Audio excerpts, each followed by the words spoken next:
Look at Zachariah Branch out of USC. A big-time ad, big-time game changer. Maybe the kid is special with the ball in his hands, so why didn't he blow up on the West Coast? If Kirby gets this kid to really, really play like a dog all the freaking time, then he's a major, major problem for the Southeastern Conference. Zachariah Branch coming to Georgia, quite a big deal. Someone thinks, one of the assistant coaches or head coaches in the SEC, telling Athlon Magazine that off the record. And we wrote, about this in early January, a couple of days after Georgia's season ended, after the Notre Dame game. This is a big deal, and we're going to see this. We saw a little bit of Branch at G-Day doing some stuff that was, pretty electric. He ended 2024 with only 503 yards receiving, but he was an All-American in 2023, just with complete freak show stuff returning the ball. And we saw a splash of that at G-Day. That's specifically what I was talking about. I was watching a riding home of ours after G-Day. If Branch will play within the system, I guess you could say, that Georgia's going to have, he really could be a dangerous weapon for this program and something that they've missed. I mean, Ladd McConkey was a very good player for Georgia. Now he's a little Ladd is a little longer than Branch, I guess. The way I look at it, I'm not sure, but they're both in the same universe in terms of size. Branch's speed and quickness and all of that. I mean, he's a better probably returner than Ladd was. Ladd's a better receiver, I think, than Branch, but they're in the same universe of things. If you're adding someone that's Ladd McConkey light, that's a huge addition to your team. And, Georgia's missing that last year. And they missed it a lot in 23 with Ladd being out, several games at the start of the season. He didn't really get going for a little bit of time. There were times when, obviously in 22, Ladd missed some time there as well. I remember him going, I think he was at the end of the season. Ladd had a lot of issues at the end of the season. But, that's that too. Let me just say this. That happens with smaller guys. But, that conversation there about what Branch could do if he's at Georgia, saying if Kirby gets this kid to really, really play like a dog, like all the freaking time, then he's a major, major problem for the SEC.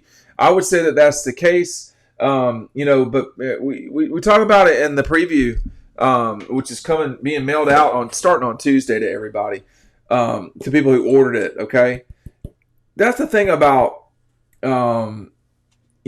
Branch, and we talk about this in the 2025 Dawg Post preview. You can pick it up down below. I'll put a link down there.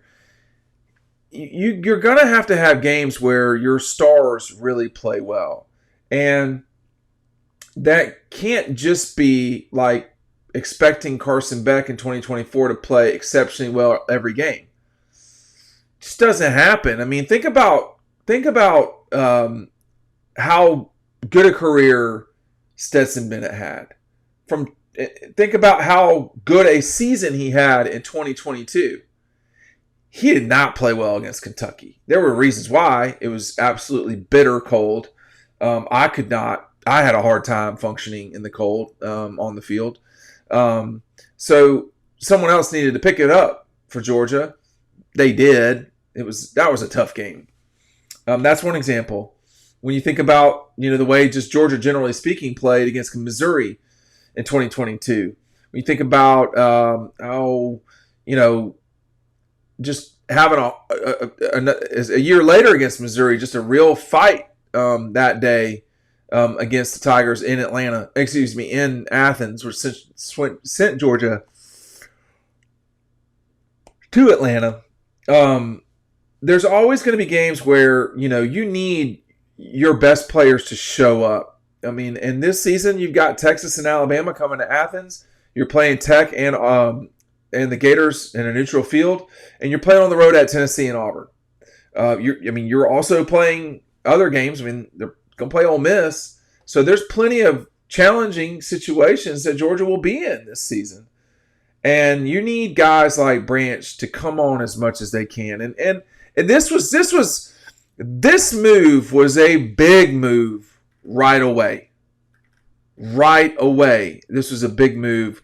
And Georgia knew they needed some explosion on the offensive side of the ball. They had not been getting. And now, the other thing is, too, you got Noah Thomas, who is probably as productive a wide receiver that's returning in the SEC. There might be one or two other guys. Noah Thomas really produced at A&M.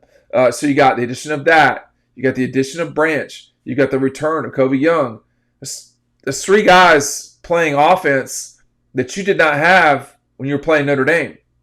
What you had against Notre Dame was guys that, had trouble last year. One guy that's returning that had trouble last year, Dylan Bell, particularly in that game. I mean, they scored a touchdown when Dylan dropped that ball he's wide open on. But Dylan Bell, I don't see any other way to say it. He regressed in 24. But he has all the tools to be an explosive playmaker on the offensive side of the ball. You start talking about Dylan Bell. You start talking about Branch. You need to see, what do these wide receivers who are freshmen, what can they really do? You start adding it all up, and that's where you get some really good players playing together. Like Lenore Sellers at South Carolina. I would argue that he's probably, I'm trying to think, if there's anybody else who's sort of that freaky. No, there's not a lot of people in college football are that freaky. And he plays quarterback. So, but does he have everybody around him that he needs? Does he have the offensive line that he needs? These guys coming to Georgia, they're giving a punch that like South Carolina doesn't have. You got Nico leaving Tennessee. That's going to cause some problems. You got some transition at quarterback at Alabama, at Tennessee, Kentucky. The guys coming back who started last year, Nussmeier at LSU. Obviously in the case of Gunner and Arch, both they started, but they didn't start the whole season. They started games or a game or two.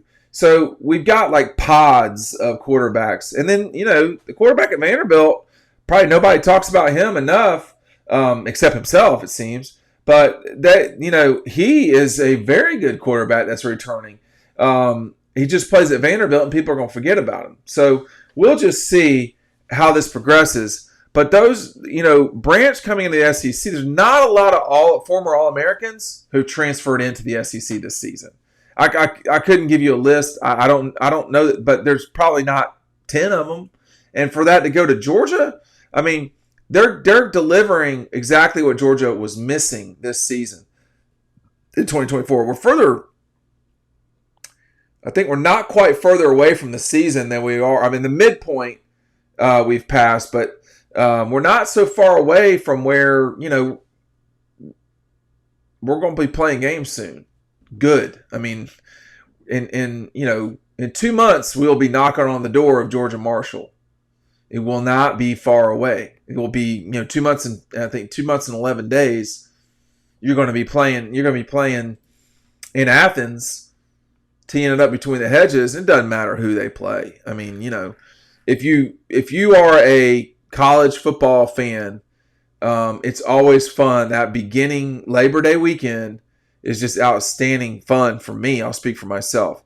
It's outstanding fun to watch and take in everybody and see where everybody's starting.